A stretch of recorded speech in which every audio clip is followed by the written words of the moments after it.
Hello and welcome to the Weekend Handyman. Today I'm going to introduce you to my newest Jeep. It is a 99 white two-door XJ. Now the purpose of this Jeep is to be my winter daily driver, as my Vic doesn't handle snow very well, and the red Jeep I have far too much time and money into to let it rot away driving in the winter. Now, it is a 5-speed, and that is my genuine Hurst shift handle. It has about 180,000, or 178 exactly. It does have a Flowmaster exhaust. It has a very nice sound to it.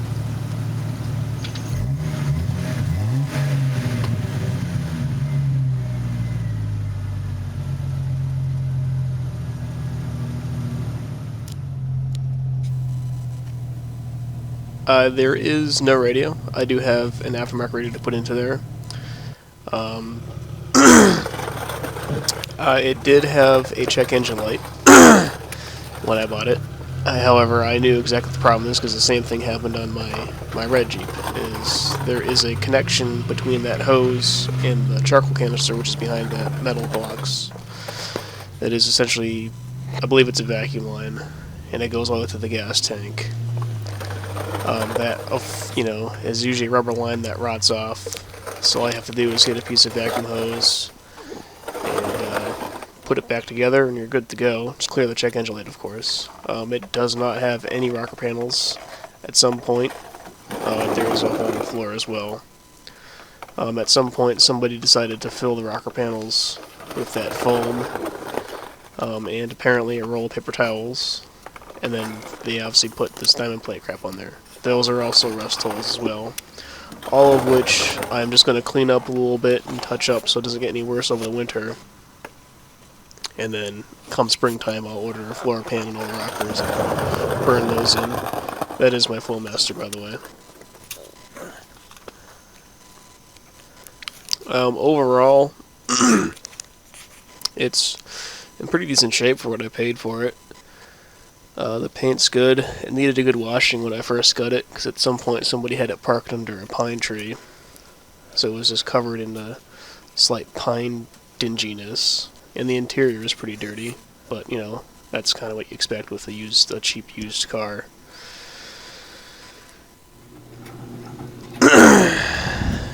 Up first, because it's clearly the most important thing, is getting the aftermarket stereo I have for it put in there. Because the guy that I bought it off of had a better, a really nice stereo that he wanted to keep, obviously. So he gave me that one for free, so I just had to wire it up and install it.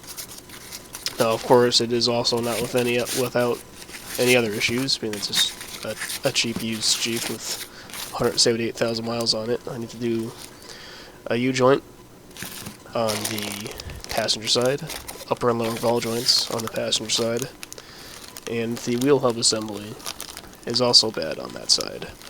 Not terribly so, but it needs to be changed. Sometimes it has a bit of a hum to it. A bearing hum, I should say. So, altogether the parts were less than $200, so I'll have to put a little bit money into it, but it did come with a spare lift kit, so I could get some money back out of it. This is just a 2-inch budget boost. It's got pucks for the front, and then it's got add leads for the rear. So I could sell that and make a little bit of money. And the rims that are on it, I could also switch out and put my old Steelies off my old, the red Jeep that I used to run on that. Switch those for the rims that are on now. Make some money off those. This is the, of course, the wiring harness that I had to put together. That's just the ground. So it came out pretty cleanly. This is an extra power outlet. I have no idea why that was added and why it was just stuffed behind the radio. At some point, somebody had a decent sound system in there, because they had a sub-wire that went all the way to the back, and then they had the speaker wires run up through here. That's just the antenna. So at some point, somebody had a decent sound system in here. Of course, now I just have the stock speakers and all that crap. I believe that extra wire is for a power antenna that I don't have. but it does work, or the radio does anyways. The front speakers, however, do not work, which is a very common issue with Jeep Cherokees, is the wires that run from the interior out to the doors just bend off and break over time from opening and closing the doors, so I might not bother fixing them because it's more of a pain in the ass than it's worth. So, I mean, the rear speakers at least work. And this panel here is probably the easiest thing you'll ever take off. It just clips in 4 places, pretty much exactly how I'm taking it apart. Like, just grab it there and pull, and it would pop right out. Get it back in, line it up, and then just give it a couple whacks, and it'll snap right back into place.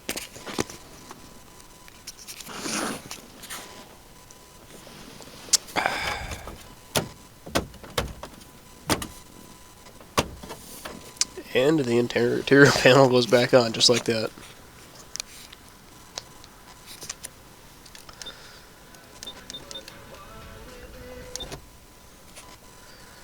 Now, it also did come with a free Eminem CD. So, the previous owner apparently left it in the radio.